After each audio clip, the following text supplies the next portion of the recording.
అందులో కొన్ని పాఠాలు ఈజీగా నేర్పించి ముగించడానికి ప్రయత్నం చేస్తాను. ఒక ఆయన ఉన్నాడు, ఆయన ఒక భార్య ఉంది, అలాగే ఇంటి దగ్గర ఒక అత్త కూడా ఉంది. ఆయన అత్తో ఇంట్లో ఉండేవాడు. అయితే ఆ వృత్తి ఏంటంటే చేపలు పట్టే వృత్తి.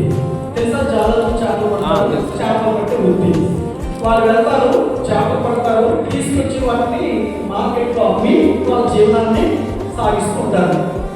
అలాగా డైలీ అదే లైఫ్లో ఉన్నప్పుడు ఒక రాత్రి చేపలు పట్టడానికి వెళ్ళాడు ఈయన తనతో ఉన్న అందరితో కలిపి. కొంతమంది గుంపులో వెళ్తారు కదా, ఒకరే వెళ్ళరు.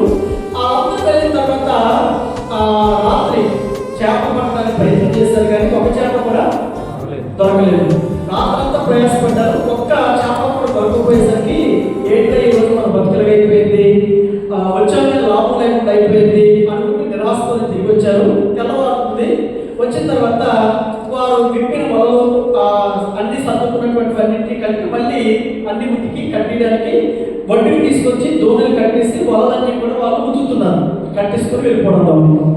ఆ టైంలోనే ఆ ఉదయానికి యేసుప్రభువు వారు సముద్రం ఒడ్డుకి వచ్చి వాకింగ్ చెప్తున్నాడు. ప్రజలు ఏం చేశారంటే ఆయన దగ్గరికి గుంపులుగా తెల్లవారుజామునే వచ్చేసారు.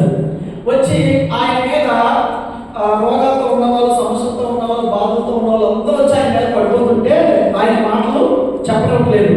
ఆ యేసుప్రభువు ఇలా కాదని చెప్పి ఆ ఒడ్డున వాడలో కలుపుకుంటున్న వాళ్ళ దగ్గరికి వెళ్ళాడు. అయ్యా మీ పడవలోకి నన్ను ఎక్కించుకుంటారని అడిగాడు.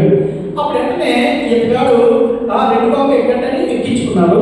ఎక్కించుకున్న తర్వాత ఒడ్డునే ఉన్న కారణం చేత ప్రజలంతా మళ్ళీ మేరకు వస్తుంటే ప్రభు అన్నాడు, మీ దీనిని పడవని కొంచెం ఇప్పి లోపలికి నడిపించవా అడిగాడు. అప్పుడు ఈ పని చేసుకుంటున్న ఆయన ఏం చేశాడంటే ఇప్పి లోపలికి పంపించాడు. లోపలికి వెళ్ళిన తర్వాత అక్కడి నుంచే ఒడ్డున ఉన్నటువంటి ప్రజలకి దేవుని వాక్యం అంతా బోధించాడు. యేసుప్రభువు బోధించిన తర్వాత అప్పుడు ఆ వ్యక్తితో అన్నాడు, ఏమంటే ఈ పడవని కొంచెం లోతుకి నడిపించావు కదా, ఈ రాత్రంతా ప్రయాసపడ్డావు కదా, నీకు చేపలేదు దొరకలేదు కదా, ఇప్పుడు నీ వల తీసి మళ్ళీ ఇప్పుడు పక్క ఏం చెప్పాడు.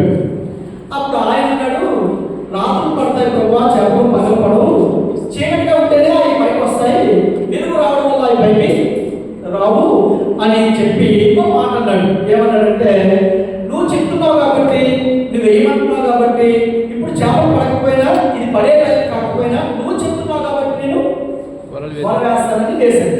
వేయగానే ఆ వల బయటకు లాగలేకపోతున్నాడు. విస్తారమైన చేపలు అందరూ పడిపోయాయి. పడగానే ఆల్రెడీ తన స్నేహితులు ఒడ్డున ఉన్నారు కదా, వాళ్ళు కూడా వాడుతూ ఉన్నారు, లేదా పడవతో ఉన్నారు. అప్పుడు అన్నాడు, వాళ్ళకి సంఖ్య చేసి పిలిచాడు, మీరు త్వరగా ఆ పడవను కూడా ఇంపుకొని రండి అని చెప్పి.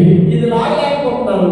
అలాగా వాళ్ళు కూడా వచ్చేసరికి అట్నుంచి వాళ్ళు ఇటు నుంచి వీళ్ళు ఏం చేశారంటే విస్తారమైన చేపల్ని లాగి ఆ వలలో ఉన్నటువంటి చేపల్ని దోణిలోకి లాగుతున్నారు. ఆ దోణి నిండిపోయింది, ఈ దోణి కూడా నిండిపోయింది.